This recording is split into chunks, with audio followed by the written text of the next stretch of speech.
Here at CPAC Chicago, talking to David Keene, NRA's president. David, you just were the moderator of a panel on the liberal shadow war on the Second Amendment. Tell us about it. Really what we had were people from Illinois, Wisconsin, Indiana, Pennsylvania, who are activists, who deal with these things all the time. The problems don't come just from Washington. They don't just come from statutes. You know, it's sort of the local and state level version of President Obama's promise to Sarah Brady to pursue their common goals, but to do it under the radar. The real threats these days to gun ownership and Second Amendment rights are often regulatory. They're with concealed carry permits. They're often political in different jurisdictions where sheriffs will authorize a permit for their friends but not for people they don't know or don't like and the like. So what we wanted to do was, on the one hand, alert people to the kinds of challenges that we face, and on the other hand, encourage them to get involved, because all of these folks, you know, the NRA's strength doesn't come from me or from the board or even from Wayne. It comes from our members. And these are folks who organize and lead our members in these different states, and a lot of them have had a great deal of success. So we were giving an opportunity to the people that are attending this conference to see exactly what can be done by people getting together to protect their rights and speak up for their constitutional rights. Speak to the irony of the fact that you held this panel in this state, which is the last state that doesn't allow concealed carry, in this city of Chicago with one of the most anti-gun mayors, Rahm Emanuel. It's where they need it. You know, you really brought the message to where it needs to be heard. In Second Amendment terms, Illinois has sort of become the belly of the beast, and Chicago always has been. You know, Illinois has never had a concealed carry. It's not like they've rejected it recently or anything like that. The tradition here is not a good one.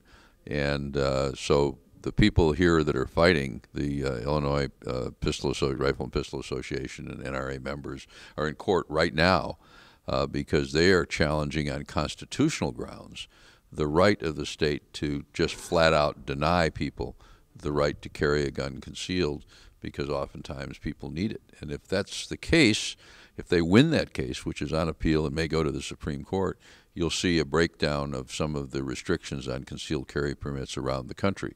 It wasn't too long ago that a federal district court in Maryland struck down their restrictions, because if the restriction is not rationally connected to anything other than an attempt to prohibit or restrict somebody's exercise of a fundamental right, it's unconstitutional. What do you think? Yesterday on the Hill, Eric Holder was testifying about Fast and Furious, and he said that in the email about Fast and Furious, he wasn't talking about Fast and Furious. How ridiculous can this story get? Well, he is. If the consequences weren't so tragic, and if it wasn't the fact that he was the Attorney General of the United States, this whole thing would start to resemble a Saturday Night Live skit. I mean, remember when at first he said he didn't know anything about it. Then they came out with emails. He said, I don't read emails. And then they had printed briefing memos. And he said, I don't read printed briefing memos, and I rarely listen to vocal briefings. And now when they have messages with the actual words in it, he said, yeah, but that really wasn't referring to the program. It was just the use of those words. Or the movie or something. So, I mean, this is a guy who, after all, is a serial perjurer from the time he was in the Clinton administration. Who just doesn't stop. He just keeps it up, and no matter how ridiculous it sounds, he sits up there and says it.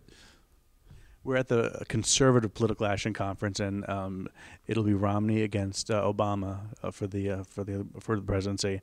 And you know, you hear that some conservatives don't think Romney's conservative enough.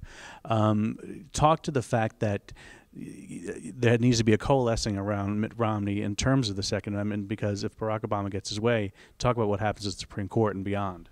Well, you know, when Barack Obama promised Sarah Brady that for now they have to operate under the radar, what he was saying was, in essence, what he said to the president of Russia: let me get past this election, then we can go about doing what we need to do. And what he wants to do is have an international small arms treaty at the United Nations. He wants to put an anti-gun majority on the Supreme Court. He wants to rewrite the Heller and McDonald decisions as a result of that, and he wants to appoint the lower court judges that will interpret all that. And if he accomplishes that, we will have lost everything that we have fought for decades. I'm not sure that every gun owner out there, every supporter of the Second Amendment, appreciates the crisis that we're facing. Because if this guy gets 4 more years with the people around him that he has, he could very well set us back 20 or 30 years. Finally, when you hear Ed Schultz blame bitter gun clingers for Governor Scott Walker's recall election victory, that's kind of a badge of honor, isn't it? Well, actually, they are gun clingers who are celebrating. It's Ed who's bitter. Actually, we saw the democratic process reinvigorated and work. And I noticed that some of the folks who didn't like Governor Walker said, well, this proves democracy doesn't work because we didn't win. It was, in essence, what they were saying. Well, we think it does. It did. And we do. And, you know, we were very involved, the NRA was, in that recall election in Wisconsin, because Scott Walker carried our concealed carry legislation when he was a legislator. As soon as he got through his budget fight, he got it passed in Wisconsin. He signed it so that Wisconsin became the 49th state to have concealed carry law. And we cared a lot about that. We cared a lot about him. And we were up there particularly talking to union members, many of whom are NRA members, many of whom are hunters, many of whom are involved in the shooting sports. And if Ed looked at the results of that recall election, he'll see that Scott Walker got more union votes in the recall, which was run on union questions, than he did when he was originally elected. And I've got to believe that some of that was because a lot of those union members are gun clingers. Do you think we're done with recall elections? I think we are for now. I mean, this is one thing. The Wisconsinites, and as you know, I'm a native of Wisconsin, have just been pummeled and beaten so much over the course of the last year. Think about it. They had 5 recall elections for the state senate last year, and those elections, Scott told me, had combined spending of $44 million.